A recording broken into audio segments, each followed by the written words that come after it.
We have looked at steps 1 and 2 pretty in depth, and we've seen what the problem truly is. Our minds has told us that it's been alcohol, it's been drugs, it's been lust, it's been all these other things. But what we've seen through these chapters and through these paragraphs and looking very closely at it the way we have, it's not so much that as it's what drives us to do that. It's a system of thought that continually brings us back to the same place. It gives us all kinds of ideas of what we need to do to get better, and every time we try to do that, we get worse. So it tells us that something is wrong with our thinking. So we're going to jump into steps 3 and 4 and how it works, because that's where the directions to those are found. So we're going to look at steps 3 and 4, and we're going to look at it in the chapter how it works. We're on page 58. This is called how it works, not how I work it. That's a big difference in the way that that's worded. This very first half of a paragraph is going to tell me about 2 kinds of people that are going to die sitting inside the rooms of Alcoholics Anonymous. I didn't see this for a lot of years. It scared the hell out of me when I did. I mean, we all know this. I mean, God, it's read at every meeting. We know how to mumble it under our breath.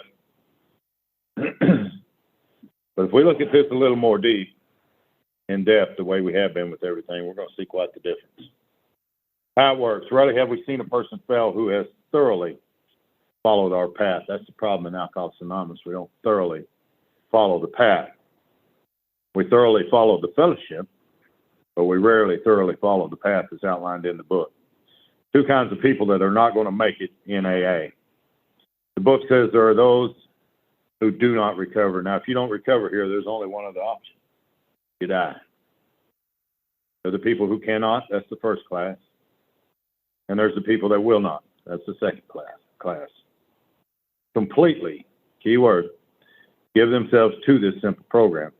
People tell me all the time, I've got other ideas, I want to try other ways. I encourage you to do that. Do whatever you want to do. But my book tells me right here, we better get serious about this deal or else. Now, we understand that there's some that cannot because of wet brain. And we understand that. They're far and few in between. I meet people that cannot do 10 steps all day long. They cannot do nightly reviews. They cannot make that many meetings in a week. We cannot do this. I will not do that. I will not do step 5. I'm not telling anybody everything about my life. Well, that's fine, but the book says you'll never recover. You might get sober. You'll never recover from self. So it says usually men and women who are constitutionally incapable of being honest with themselves. There are such unfortunates that are not at fault. Why would I not be at fault of that? Well, if we've seen in the preceding chapters, there's something else directing my thinking, and it's called self. And I'm taking back actions based on that because I don't know any better, and my outcome is not very good. It says they seem, key word, seem. It doesn't mean it's the way it is, but it seems to be that way, that I was born that way. Now, we look back on page 53, and we've seen something different there earlier today. They're naturally incapable of developing and grasping and developing a manner of living which demands rigorous honesty. Their chances are less than average. So by the time that Mike got me to this portion of the book, after all the work I'd done, and we agnostics and everything else that we did across there, it still tells me up to this point, my chances are still less than average of recovering from this. That's pretty damn serious for me, because I have to recover here. I can't not recover. I hear people tell me all the time, David, you never recover here when I first come to AA. Why the hell am I here? I can't recover. Why am I here? Well, you'll get sober. That's the best it gets. No, that's not the best it gets. That is far from the best it gets. The chances are less than average. There's those 2 who suffer from grave emotional and mental disorders, but they do recover from self if they have the capacity to be honest about self. So our stories, this is talking about the first 100 people disclosing in a general way what we used to be like, what happened, and what we are like now. Now, you'll hear speakers get to the podium and say, well, I need to share with you in a general way what happened, what it used to be like, what happened, what's now. And they'll roll on for 30 minutes in the drunken log, 10 minutes or 15 minutes, of what happened to them, and very little about recovery. I read this in a different way now after 2019. It says, our stories disclose in a general way what we used to be like. Now, that ain't talking about when I was out in the streets drugging and drinking. Hell, we all know what that was like. I don't need to come here and tell you what that was like. You already know. What did it used to be like before I had this spiritual experience of awakening from self? What was it like then? Mike said, you're going to go to the podium and talk about that. And I was like, no, I'm not telling that. And he was like, yeah, you are. And yeah, I did. And you guys have heard what happened. That's what I used to be like. What happened to me? I emotionally bottomed out in 2019. You've heard me talk about this. What am I like now? You've seen it. I've talked to you about that. If you have decided you want what we have and are willing to go to any length to get it, what the hell is it? Sobriety? If it's sobriety, just don't drink. We're talking about a spiritual experience and awakening from self here. And if you've decided you want what we have, which hopefully is that, and you're willing to go to any length to get that, then you're ready to take certain steps. But before you are, you're not willing to do it. It's okay. You're just not willing. Now, some of these we balked. We thought, keyword, watch for that word thought, because that comes from self. We thought we could find the easier, softer way. Why the hell would I think that? That type of thinking is ingrained in me. To look at the reality of it, we could not. Now, with all the earnestness at our command, we beg of you to be fearless and thorough from the very start. That's talking about our inventory process. Some of us have tried to hold on to, keywords here, our own ideas. I don't look at them as mine anymore. The result was nil until we let go, absolutely. Now remember that we're dealing with alcohol, not feelings, not issues, not all that other bullshit you hear about. We're dealing with one thing at this point, and that's alcohol. We're going to begin to move beyond that and see what drives us to alcohol, because that's what the problem is, drugs, whatever it may be, lust. Cunning, baffling, and powerful without help, it is too much for us. There's one who has all power, and that one is God. May you find him now. So much for just relying on meetings, huh? Hear that all the time. Just go to meetings, don't drink. You'll be all right. I'm not all right when I do that. Half measures availed us nothing. We stood at the turning point. We asked his protection and care with complete abandon. That's a prayer. Anytime you see those two words in the big book, Alcoholics Anonymous, we ask, that's a prayer. How many people honestly pray that prayer in Alcoholics Anonymous? Hell, I say it every day now. Protection from what? Alcohol? No, hell, I ain't drank it in 28 years. Drugs? I ain't used them in 28 years. Lust? I ain't had it in 4 years. No. Protection and care with complete abandon from self. That's the shit I need to be protected from, because I promise you I don't have any power over that without this power. So here are the steps we took, which are suggested as a program of recovery. Not sobriety, recovery. Big difference. Now, you'll hear all the time, the steps of Alcoholics Anonymous are a wonderful part of AA. Not according to that sentence. Here are the steps we took, what's suggested as a program of recovery. They're not a part of recovery. By God, they are recovery, period. I mean, it says it right there. They are suggested as a program of recovery, not a part of it. Step one, we admitted we were powerless over alcohol. Remember, physically and mentally. We're powerless for two reasons. Once we stop, we can't stay stopped. And once we start, we can't stop. Physically, we are trapped. We've seen that in the doctor's opinion all the way up to page 23. We looked at the mental obsession of the mind and how self pulls the tricks on us and gets us to go back. We see that we're powerless mentally, we're powerless physically. We're powerless for two reasons, not one.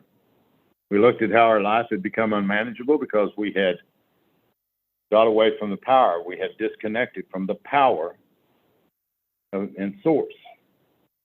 Step two, we came to believe. That's past tense. Came to, hell, that's past tense. We looked at that in the forwards last night. We came to believe that a power greater than self could restore us to sanity. Why? Because hell, self is what's killing us.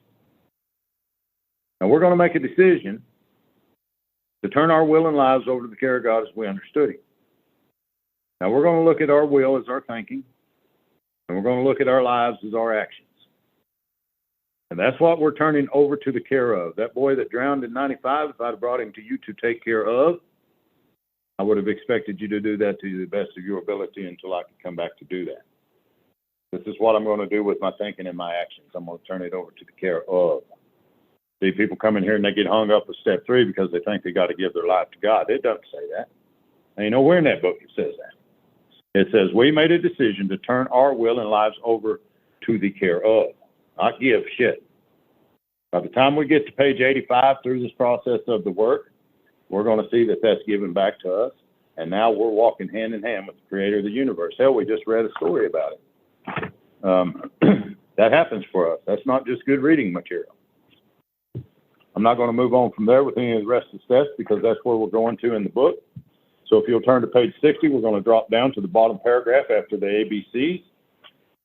Or hell, let's take a look at the ABCs. God, there's so much there. I hate to skip, but for time's sake, we have to. A, that we were alcoholic, could not manage our own lives. Now remember in chapter 2, we looked at how our life was unmanageable. We could not manage it. And probably no human power could have relieved our alcoholism. We looked at that in chapter 3. We've seen the insanity that precedes the first drink. We've seen how self is what defeats us, making us think it's other people, making us think it's God, making it think it's us. It's making us think it's alcohol, drugs, lust, sex, whatever it may be. None of that. It's self. That God could and would if he were sought. That's chapter 4. Every bit of that. We saw that God could and would if he were sought. There's some things that we have to get out of the way, and that's called prejudice and old ideas. So, being convinced. We were at step 3, which is that we decided to turn our will. Now remember, that's our thinking. And our life, that's our actions, over the care of God as we understood him. I go to meetings all the time, and I'd hear them say, God is understanding, God is understanding. And the very first time I ever went through this with T-Bone back in the 90s, we was reading through this, and I shut him down there. And boy, I learned quick. You don't do that, you know. I said, I don't understand God. And he said, well, hell, I don't either. Why do you say something like that? I said, because I go to meetings and I hear it all the time. God is understanding God. He said, well, they must be reading a different damn book than we're reading here today, because this doesn't say God as we understand God. It says God as we understood God. And so what I understood of God the first year was different from what I understood the second year. And in year 5, I understood something different. In year 10, I understood something different. In 15 and 20 and 25 and 28. And as I've grown, I've understood more and more and more, but I don't understand. Hell, I don't have to practice something I understand. I don't need it no more. I understand now. It's not God as I understand God. It's God as I understood God. Hell, it's underlined. It's like, wow, look at it on page 58 there. So it's so much that we have to watch for with that kind of stuff. So what do we mean by that? What do we do? Yeah, oh shit, that's my question. You know? So the first requirement is that we be convinced that any life run on, look at this small s here, self-will. Now this is what's been killing us. We've seen that in the first 3 chapters and into 4 as well. Can hardly be a success. On that basis, we're almost in collision with something or somebody. Anybody that has ever done a first column in the inventory process and come up with all of those names, look at that sentence right there and ask yourself, is that not true? We're almost always in collision with something or somebody. Now, we're going to come to find out that this isn't us. This is something greater than us, but it cannot restore us to sanity. It only leads us to confusion. And if I'm relying on it without knowing about it, then I've turned away from power, and I've started believing a lie, and I've started practicing a lie and trying to make it become the truth, and my life is getting worse and worse and worse, and I'm not getting better, and I'm sitting inside the rooms. Even though our motives are good, most people try to live by self-propulsion, little s, look at it again. Faith without works is dead. Works without any faith is self-propulsion. That's all it is. Now, each person is like an actor. Look at those words close. It doesn't say each person is the actor. See, I always thought I was the actor. Not according to this. I'm like the actor. I'm not the actor. I don't know about you, but I start waking up here coming through this process. We're like the actor who wants to run the whole show, who's forever trying to arrange the lights, the ballet, the scenery, the rest of the players in his own way. People say, well, hell, I do that. Well, I do too. But I take actions based on the thoughts that are given me. I don't come up with them thoughts. They come to me. I don't just draw them up. If people would only do as he wished, the show would be great. Notice how he said if people would only do as he wished. We're going to start disidentifying from self here. We're going to start looking at he as self and me as something different. And we're going to see this very deeply in depth as we walk through this part of the book. The show would be great. Everybody, including himself, would be pleased. It's talking about self there, not David. Life would be wonderful. In trying to make these arrangements, our actor, see, there's self. See, down below it said we are like the actor. We are not the actor, but we have an actor that lives inside of us. And he comes up with all of these plays and all of this commentary and all this bullshit. It's like, man, you ain't going to get that job. Hell, you ain't got enough experience. You come all the way down here for all that. Now all that's going to happen. Go over to that group. Hell, your throat ain't feeling good. You can't even see no more shit. You ain't got nothing to off-road. It's like, you know what? Later, dude, you know? And I see that now, but before I would have bought into that shit and been like, oh, my God, you know? I really would have. And so think about that in examples of your own life. Now, let's see what the characteristics of how this shit comes out inside of me that doesn't come from me. So in trying to make these arrangements, our actor, that's talking about self, not David, thank God, may be sometimes quite virtuous. He, capital H, he may be kind, he may be considerate, patient, generous, modest, and even self-sacrificing. I can be that way depending on what thoughts are coming to me. I can definitely be that way. Remember, I'm not the one doing the thoughts. Now, on the other hand, he, talking about self, may be mean, egotistical, selfish, and dishonest. I behave that way only when thoughts come to me and things aren't going my way and this and this and this and this. I'm being directed by a different system of thought. But as with most humans, he's more likely to have varied traits. What usually happens, the show doesn't come off very well. Look at this. It says he begins to think. It's not talking about me. It's talking about he, self, begins to think life doesn't treat it right. So what's it do? It starts throwing different thoughts at me. He, talking about self, not me, decides to exert himself a little more. He's like, come on, David, you know, I mean, hell, is this all you got? That's the best you can do? Man, you are getting old, aren't you? Wow. You know, all this shit starts coming at me. And I start believing it and taking actions on it. Notice how it says he becomes on the next occasion. Not me, he. Still more demanding or gracious as the case may be, still the play does not suit him. Admitting he may be somewhat at fault, it's like, all right, David, tell him, you're at fault with what you've done. We're going to do different. We're going to do better. And things are going to be different here moving forward. I ain't got the power to do that shit. I don't know I ain't got that power, but I do know now. So, being somewhat at fault, he is sure that other people are more to blame. That's what he starts telling me, David. They don't understand what you went through as a kid. They don't know what drove you to go to jail the way you did. They don't know why you done what you done. Don't listen to none of that shit. I mean, all of these thoughts yapping in my head all day long. It's a commentary. It's a narrative, and it's called self. Now, I've gotten out of where I can listen to that. Told me the other day whenever I was applying for that job, hell, I ain't going to email you back. Why don't you just move on? Go over here, check on this, check on that. Like, no, hell, I think I'll just hang around. Well, let's go do something different. So I've learned not to listen to the voices in my head anymore. It's been a hell of a good way to live. He becomes angry, indignant, self-pity. God Almighty, I can take actions based on that and think it's me, and thinking it's because of me. What's my basic trouble? It says, is he not really a self-seeker? Look that little s. Turn that two words around. A seeker of self. That's what the hell the deal is. Even when I'm trying to be kind, am I not the victim of a delusion? Again, one of the few times that the book's going to talk about me being a victim. But look what it says I'm a victim of. It's a delusion. I believe a lie. That's what the hell is wrong with me. That I can wrest satisfaction and happiness out of this world if only he, talking about self, manages well. It's not evident to all the rest of the players that these are the things he wants. And do not his action make each of them wish to retaliate, snatching all they can get out of the show? Is he not, even in his best moments, a producer of confusion rather than harmony? Hell yeah, because I'm taking actions based on self. How can I not be a producer of confusion and harmony? I'm creating a reality that is coming to me from thoughts out of my head, and I don't even know that's going on, but I'm out here doing all this crazy shit, and next thing you know, everybody's mad. Everybody's like, don't come back here no more, David. We're tired of your shit. I mean, go away for good. It's like, why, man? Isn't it all love and brothers? No, it's not. So our actor, That's not talking about us. Bottom paragraph.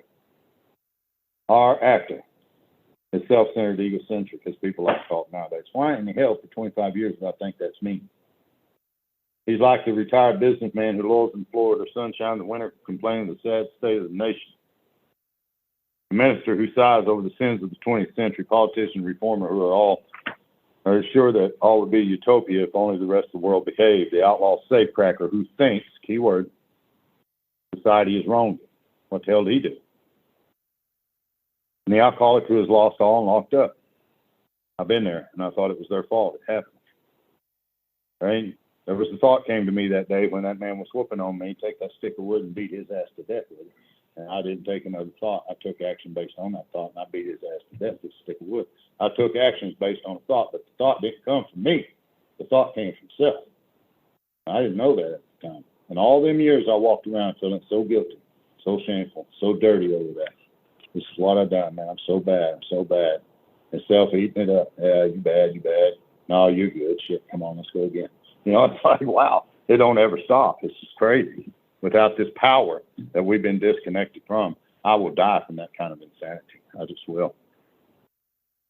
Selfish self-centeredness. See, we think that's the root of our troubles. Hell, I thought the root of my troubles was alcohol. I thought it was drugs. I thought it was lust. I thought it was all this other stuff. No, selfish and self-centeredness. That's the root of the trouble. Driven. Look at that one word, driven. Now, hell, if I've been driven, I promise you I'm not the one behind the wheel. Now, I've damn sure been along for the ride. Don't get me wrong. I have been along for the ride. But I'm not the one behind the wheel. And I'm finally, you know, by this point in the book, I'm waking up. And I'm starting to see all this. I'm sitting here like, holy shit. It says that I've been driven by 100 forms of fear. I get over one fear. I got 99 more forming and getting ready. Self-delusion, self-seeking, and self-pity. Think about that when we get into fear. What's the first thing we do? Start lying to ourselves. Self-delusion, right? I start seeking a way out. I start seeking for some kind of pleasure, food, whatever it may be, make me feel better. I start seeking self. And self-pity, none of that works. And I'm like, man, you just ain't no good, David. Everything you try to do, it just ain't no good, you know? I'm just driven by all this shit. And I can't figure out what's wrong with me. And it says, let's go act out. Let's have a drink. You'll be all right. It'll be all right. I buy into it and do it. You know, or I did. So it says we step on the toes of our fellows and they retaliate. Sometimes they hurt us seemingly without provocation. But we invariably find that sometime in the past, look very close at this. We, circle that word in your book, please. We have made decisions based on, circle this word, please, self. And that put us in a, later put us, look, circle that word. Look at we and look at us and look at self. That's not the same. That is something completely different.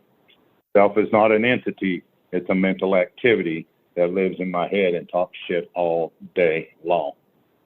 So I'm going to start this identifying. See, I made a decision based on self, and that's what I was telling her that day. I made a decision based on self. I didn't draw that thinking up. That thinking came. And when it came, I didn't turn to step 10 because I didn't know at that time how to turn to step 10. And so I went on through my day, and that thought built, and that thought built, and it shit kept presenting itself. And boom, there I was. And in a moment, I did what we do. I made a decision based on self, and it later put me in a position to be hurt, a hell of a position. So our troubles, we think, are basically of our own making. Look at this. They arise. That's a hell of a word. Arise out of, mark R off of that, and take S off the end of that. It arises out of self. And the alcoholic is the extreme example of self-will run riot, small s. But here's the problem. This is how delusional self can make me. Look at that next sentence. We usually don't think so. Hell, I think it's everybody else. This is insane. I mean, I'm looking at this thinking, oh my God. Above everything, we alcoholics must be rid of this selfishness. Shit, I thought it was me. I know, I can't get rid of me. I'm not the self. We must, or it kills us. Talking about self, not booze, not all that stuff's a part of it, yeah, but that's not what it's talking about here. It's talking about self. God makes that possible. There often seems no way of entirely getting rid of, look at this word. It's not saying booze or drugs or lust or food or whatever it may. No, there's no way of entirely getting rid of self without his aid. Many of us had moral and philosophical convictions to the Lord. Hell, I promise you I did. I've been around these principles for 25 years. I had some pretty good philosophical convictions. It says, hell, you can't live up to it even though you would have liked to. Neither could you reduce our self-centeredness much by wishing on our own power. We had to have God's help. Here's the how and the why of it. First of all, we had to quit playing God. I said, well, hell, I ain't playing God. Well, you're making decisions based on self. Self's to God. You're the one taking actions. Book says it didn't work. Now look at these next three words. Next, we decided. That sounds like a decision.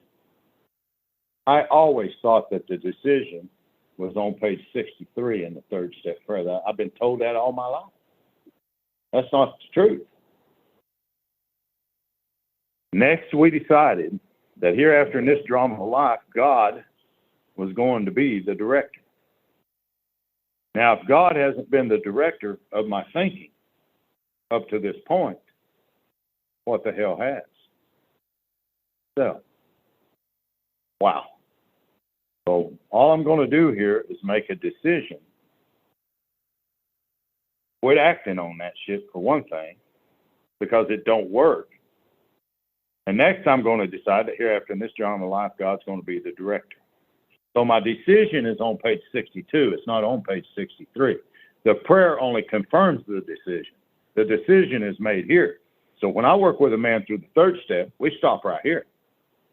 Are you ready to let God be the director based on everything we've just seen? And most of them are like, hell yes. I know I was. And I mean, I'm reading this book with Mike, or he's reading it to me, and I'm just floored. I'm looking at this thinking, God almighty, how did I miss all this? It says he's the principal, we're his agents. He's the father, we're the children. He gives us a couple of concepts there we could probably live by. Most good ideas are simple, and this concept was the keystone of the new and triumphant arch through which we pass to freedom. Yes, and sir. So this is the archway to freedom. Now the cornerstone is on the bottom steps on each side, and that's on page 47. If you remember, we did that when we looked at the corner steps. Now the keystone to any arch is the most important part of the whole damn arch, because it's right up here at the center. Now, if that is not in place, I promise you the rest of that arch is going to fall. Now, this is talking about our life. If I don't have this, if I don't have that, then I promise you that arch is going to fall. And we're going to take a look at how self shows up and how can I identify with that when it does. Because I don't always see it coming. I don't know about you, but I can't see that. It eludes me. So we're going to look at the four characteristics of self. The four characteristics of self is one is the victim.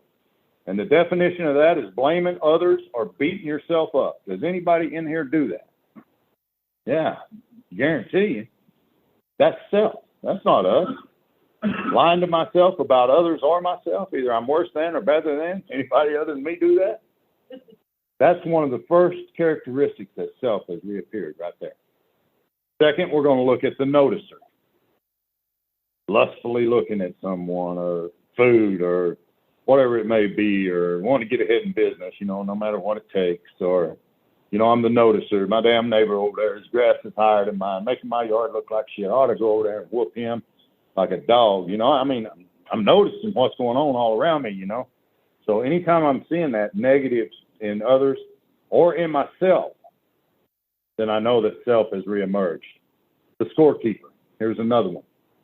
Holding on to others' mistakes or my own. Man, I can't let that go. I can't forgive you for what you've done to me. I can't let that go. I can't forgive me for what I've done to you. Anytime I see that, I'm trying to play God, and that has reappeared. The last one, and that part of it is called the judge, jury, and the executioner. And I'm trying to punish others or myself for what's happened.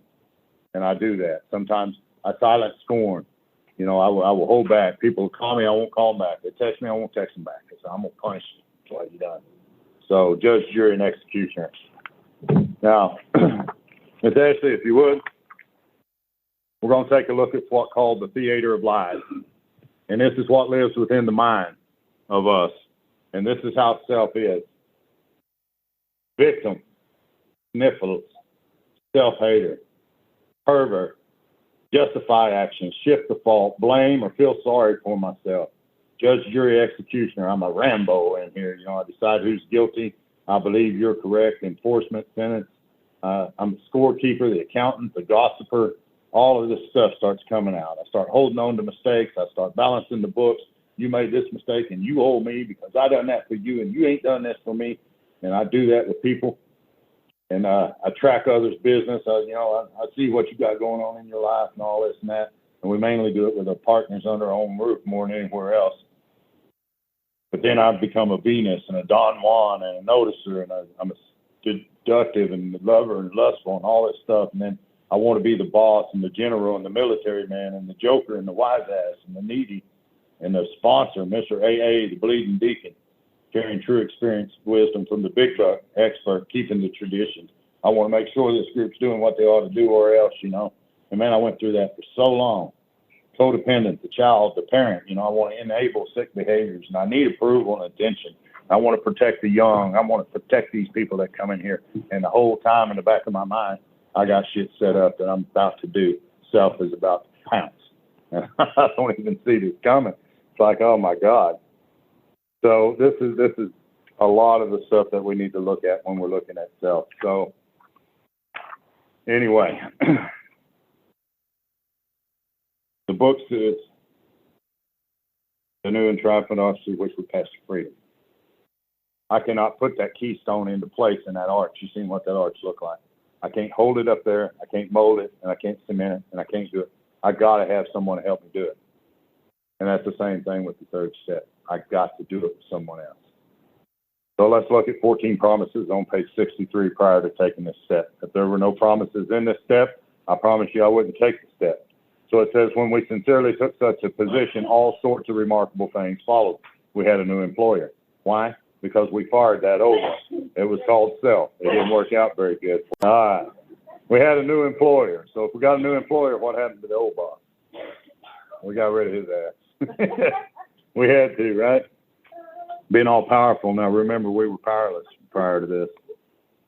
He provided what we needed, not what we want, but what we need. What I need is to be sober.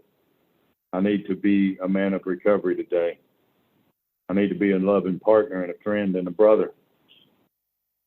There's a condition, and look at what it is, if we keep close and performance works well. We're going to see that in steps 10 and 11. Established on such a footing, we become less and less interested in self, our little plans and design. More and more we become interested in seeing what we can contribute to life. I promise you that was never me. Never. As we felt new power flow in, anybody looking for that? Enjoyed peace of mind. Anybody looking for that? As we discovered that we could face life successfully, my God, I thought I was gone forever. As we become conscious of His presence, man, I've been looking for that all my life. We begin to lose our fear today, tomorrow, the hereafter. We were reborn, and I say it all the time now. I'm a twice-born man. This process has given me the ability to be reborn again. My God, how powerful is that? I'm going to read the prayer, and then I would like for you to say the prayer with me, but I want to read it first. And those of you on Zoom, if you will unmute them, Miss Ashley, if they want to join in when we all do this prayer together. But I'm going to read through it first, and then we'll say it together. If you want to, if you don't feel obligated to do that. It says, we're now at step 3. Many of us said to our Maker, remember, as we understood Him, not as we understand Him. Remember, God, I offer self. I'm going to take my off of that to Thee, to build with me and to do with me as Thou wilt. Now, Mike told me to be very careful before you say those words, David, because I promise you, if you do it from the heart, that's what's going to happen. Relieve me of the bondage of self. See, it doesn't say booze. It doesn't say alcohol. It doesn't say drugs. It doesn't say lust. It doesn't say any of that. It says, relieve me of the bondage of self that I may better do thy will. Take away my difficulties, that victory over them. There's only one reason I'm going to be free to this, and that's so that I may bear witness to those I would help with thy power, love, and way of life. May I do thy will always. The book says we thought well before taking a step, making sure we were ready, that we could at last abandon ourselves utterly to him. Now, you'll hear this bullshit all the time in the fellowship and meetings that you go to. This is committing to work, steps 4 through 9. Mike says, where do you read those directions at? Well, I don't. He's like, then why do you say it? Well, hell, I've always said it. Well, quit saying it. Where do you read that at? They say you got 3 frogs sitting on a log and one decides to jump. You got, how many you got up there? And I said 2, and no, 3, you just decide. He said, where do you read any of that bullshit at? And I said, well, I don't.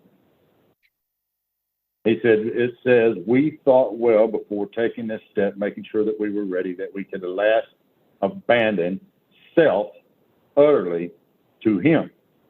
Everything I do from this point moving forward relies upon how much I have abandoned myself to him.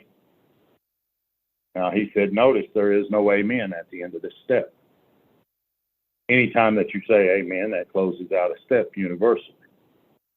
So there is no amen here. So everything we do moving forward in the inventory process, all the way over to page 7, is going to be done prayer and action, prayer and action. That guy wore me out. I called him up. What about this? Did you pray? No. Pray and call me back. Mike, I ended up with 600 names on this inventory. Is that right? Did you do it prayerfully? Yeah, that's right. Click. Shit. Well, what about this? Well, did you do it prayerfully? Really what it taught me and what this teaches me, that's where I've dropped the ball. So if you're with Miss Ashley, if you want to unmute, and guys, if you're comfortable with doing it, and if you're not, please don't feel like you need to, but I'd like to say this prayer, all of us together. Just do me one favor. Don't put amen at the end of it. God, I offer myself to thee, to build with me and to do with me as I will. Relieve me of the bondage of self, that I may better do thy will. Take away my difficulties, the victory over them. May bear witness to those I would help, of thy power, thy love, and thy way of life. May I do thy will always. All right. So, I get up. Mike says, well, the prayer wasn't for you. I said, what the hell do you mean the prayer is not for me? Yeah, it is. And he said, no, it's not. Yeah, it is. He said, reread that, David. Closer. Relieve me of the bondage of self, that I may better do thy will. Take away my difficulties, that victory over them. May bear witness to those I would help. Where the hell is that talking about you? Power, love, and way of life. Build with me, take away my difficulties. Wow. Okay. So what do? He said, well, we found it very desirable to take the spiritual step with an understanding person such as our wife, best friend, or spiritual advisor. But it's better to meet God. Look at those 2 words, meet God.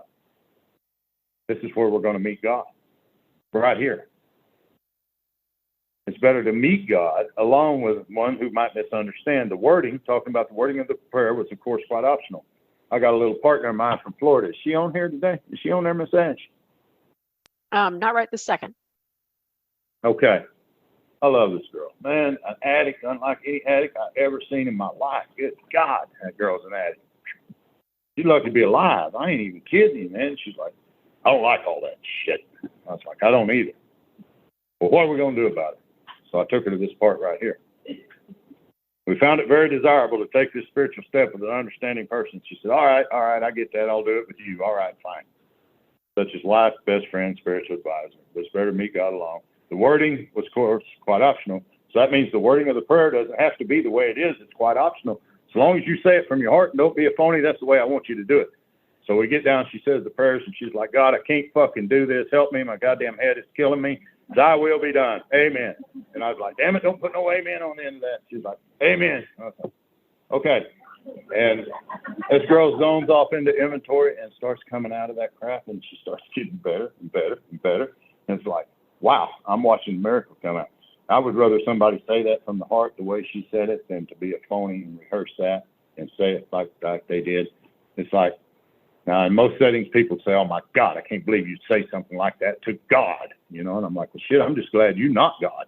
You know what I mean? Because, you know, there's a lot of judgment there. So anyway, it says this is only a beginning. Wow, I've done a lot of work up to this point. You mean to tell me that's only a beginning? Though if honestly and humbly made, this effect's going to be a very great one at once. That's why I wanted her to do it from the heart. I wasn't concerned with her words, and neither was God. He was looking inside of her heart saying, is this girl telling the truth? Is she ready? Is she ready? And she was ready. And it's like, wow,